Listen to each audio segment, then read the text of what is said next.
नमस्कार। प्रस्तुत है मुंशी प्रेमचंद जी के द्वारा लिखी हुई एक कहानी ठाकुर का कुआं। जोखू ने लोटा मुंह से लगाया तो पानी में से सख्त बदबू आई। गंगी से बोला, यह कैसा पानी है? मारे बास के पानी पिया नहीं जाता, गला सूखा जा रहा है और तू सड़ा पानी पिलाई देती है। गंगी प्रतिदिन शाम पानी भर लिया करती थी। कुआं दूर था, बार बार जाना मुश्किल था।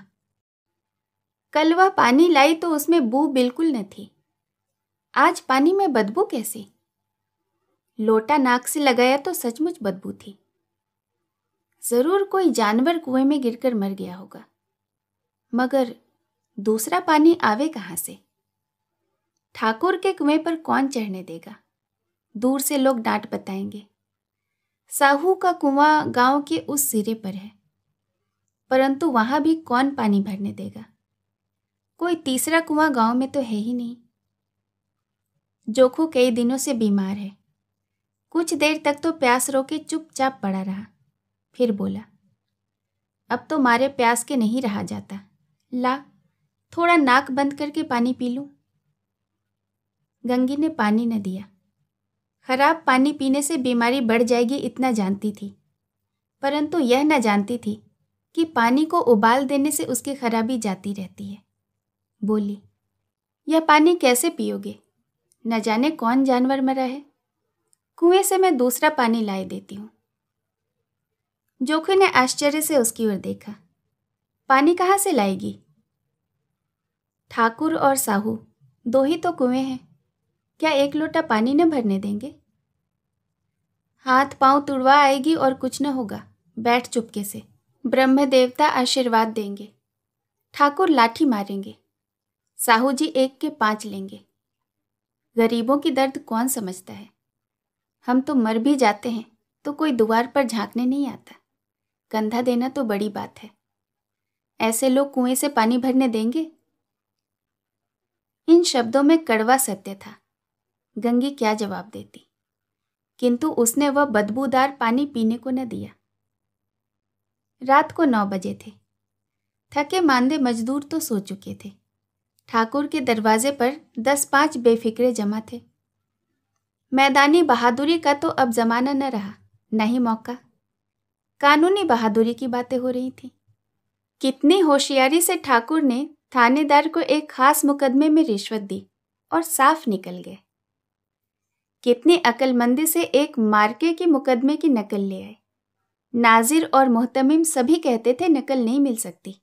कोई 50 मांगता था तो कोई 100। यहां बेपैसे कौड़ी नकल उड़ा दी। काम करने का ढंग चाहिए। इसी समय गंगी कुएं से पानी लेने पहुंची। कुप्पी की एक धुंधली रोशनी कुएं पर आ रही थी। गंगी जगत की आड़ में बैठी मौके का इंतजार करने लगी। इस कुएं का पानी सारा गांव पीता है, किसी के लिए रोक नहीं है। सिर्फ ये बदनसीब नहीं भर सकते। गंगा का विद्रोही दिल रिवाजी पाबंदियों और मजबूरियों पर चोटें करने लगा। हम क्यों नीच हैं और ये लोग क्यों ऊंच हैं? इसीलिए कि ये लोग गले में धागा डालते हैं। यहां तो जितने हैं एक से एक छठे हैं।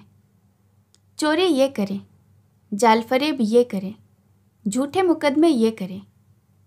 अभी इस ठाकुर ने उसी दिन तो बेचारे गरेड़िए की भेड़ चुरा ली और बाद में मार खाकर आया। इन्हीं पंडित के घर में तो 12 मास जुआ होता है। यही साहू जी जो घी में तेल मिलाकर बेचते हैं। काम करा लेते हैं, मजदूरी देते नानी मरती है। किस किस बात में हमसे ऊंचे हैं? हम गली गली चिल्लाते नहीं कि हम ऊंचे हैं, हम ऊंचे हैं। कभी गांव में आ जाती हूं तो रस भरी आंखों से देखने लगते हैं, जैसे सबकी छाती पर सांप लौटने लगता है। परंतु घमंड यह कि हम ऊंचे हैं। कुएं पर किसी के आने की आहट हुई। गंगी की छाती धक धक करने लगी। कहीं देख ले तो गजब हो जाए। उसने घड़ा और रस्सी उठा ली और झुककर चलती हुई एक वृक्ष के अंधेरे साये में जाकर खड़ी हो गई। कब इन लोगों को दया आती है किसी पर? बेचारे महंगों को इतना मारा कि महीनों लहू थूकता रहा। इसीलिए तो कि उसने बेगारी न दी थी। इस पर यह लोग ऊंचे बनते हैं। कुएं पर स्त्रियां पानी भरने आई थीं। इनमें बातें हो रही थीं। खाना खाने चले और हुक्म हुआ कि ताज़ा पानी भर लाओ, घड़े के लिए तो पैसे ही नहीं हैं। हम लोगों को आराम से बैठे देख इन मर्दों को जलन सी होती है। हाँ, यह तो न हुआ कि कलसिया उठाकर भर लाते, बस हुक्म चला दिया कि ताज़ा पानी भर लाओ, जैसे हम लौंडियाँ ही तो हैं। लौंडियाँ नहीं तो और क्या हो तुम? रोटी कपड़ा नहीं पाती, 10-5 रुपये भी छीन झपट कर ले ही लेती हो। और लौंडियाँ कैसी होती हैं? मत जलाओ दीदी, क्षण भर आराम करने को जी तरस जाता है। इतना काम किसी दूसरे के घर में करती तो कहीं आराम से रहती, उस पर से वह एहसान भी मानता। यहाँ तो काम करते करते मर जाओ, पर किसी का मुंह सीधा नहीं होता। दोनों पानी भरकर चली गईं तो गंगी वृक्ष की छाया से निकली और कुएं की जगत के पास आई। बेफिक्रे चले गए थे। ठाकुर भी दरवाज़ा बंद करके आंगन में सोने जा रहे थे। गंगी ने क्षणिक सुख की सांस ली। किसी तरह मैदान तो साफ हुआ। अमृत चुरा लाने के लिए जो राजकुमार किसी जमाने में गया था, वह भी शायद इतनी सावधानी के साथ और समझबूझ के साथ न गया हो। गंगी दबे पांव कुएं की जगत पर चढ़ी। विजय का ऐसा अनुभव उसे पहले कभी न हुआ था। उसने रस्सी का फंदा घड़े में डाला, दाएं बाएं चौकन्नी दृष्टि से देखा, जैसे कोई सिपाही रात को शत्रु किले में सुराग कर रहा हो। अगर इस समय वह पकड़ ली गई तो फिर उसके लिए माफ़ी या रियायत की रत्ती भर भी उम्मीद नहीं। अंत में देवताओं को याद करके उसने कलेजा मजबूत किया और घड़ा कुएं में डाल दिया। घड़े ने पानी में गोता लगाया, बहुत ही आहिस्ता, जरा भी आवाज न हुई। गंगी ने 2-4 हाथ जल्दी जल्दी मारे। घड़ा कुएं के मुंह तक आ पहुंचा।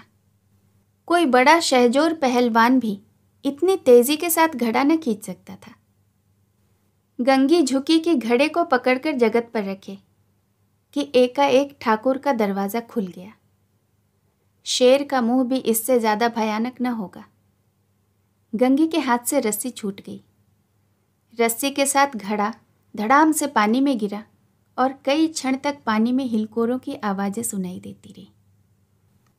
ठाकुर कौन है पुकारते हुए कुएं की तरफ आ रहे थे और गंगी जगत से कूदकर भागी जा रही थी।